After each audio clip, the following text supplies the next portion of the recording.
Alors bonjour tout le monde, j'espère que vous allez très bien aujourd'hui. Alors là, je fais cette vidéo pour partager avec vous mon regard en fait sur une façon de faire de certains parents, une réaction de certains parents par rapport aux enfants, l'impact que ça peut avoir sur leur développement et également une solution, une façon de faire différente qui peut changer, en fait, qui peut impacter différemment et positivement la maturation et l'évolution de nos enfants, de vos enfants. Alors, il s'agit de quoi? Il s'agit en fait de cette façon qui emmène les parents en fait à qualifier, sinon identifier leur enfant d'être agité. Beaucoup de parents disent à leur enfant: tu suis agité.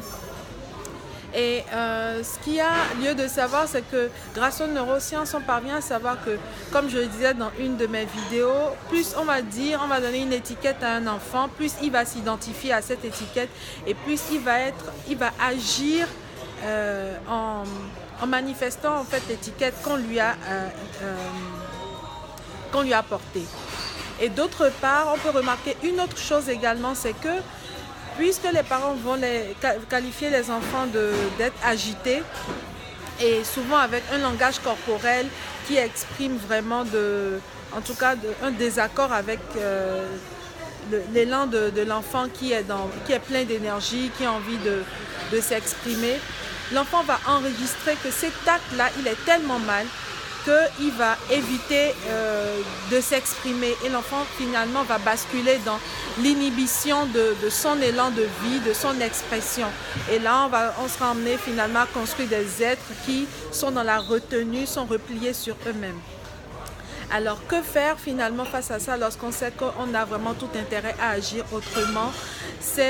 Moi, je me réfère à la CNV, qui nous apprend vraiment à nous connecter aux besoins de des enfants, à les accepter, à accepter ce qui vit en eux et après à imaginer un espace respectueux de leurs besoins et de nos besoins. Alors comment faire plus simplement? C'est que lorsqu'on voit par exemple un enfant sauter, crier, s'amuser vraiment alors que nous on a un besoin de calme, de repos, de sérénité, on va aller vers l'enfant. La première chose, on va accepter ce qu'il vit.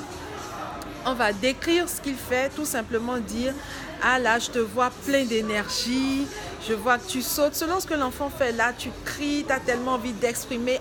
Je vois que tu as vraiment envie d'exprimer à haute voix ce que tu veux dire, tu es en joie.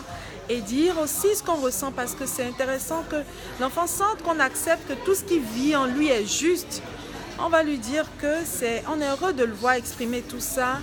Et en même temps, on ressent, nous, le besoin de nous reposer, que papa ou maman a besoin vraiment de se donner du temps et pour se reposer, et que certainement après ça, qui pourrait être disponible pour lui, peut-être pour jouer avec lui ou pour davantage accepter ce qu'il est en train de vivre. Et est-ce que peut-être l'enfant serait d'accord qu'on imagine un espace différent de l'espace où ils sont, où l'enfant peut-être pourra continuer à jouer et que le parent puisse lui se donner le temps de se reposer. Et en dehors de ça aussi, si vraiment on est peut-être dans un petit espace où les deux besoins peuvent pas être nourris à la fois, on pourra rassurer l'enfant en lui disant qu'il aura un moment, en dehors de ce moment-là, pour pouvoir nourrir son besoin, jouer, s'exprimer autant qu'il veut, et que pendant ce temps-là, le parent pourra lui se reposer. Et on pourra trouver une autre activité pour le rassurer, une activité qui pourra peut-être l'emmener à lui-même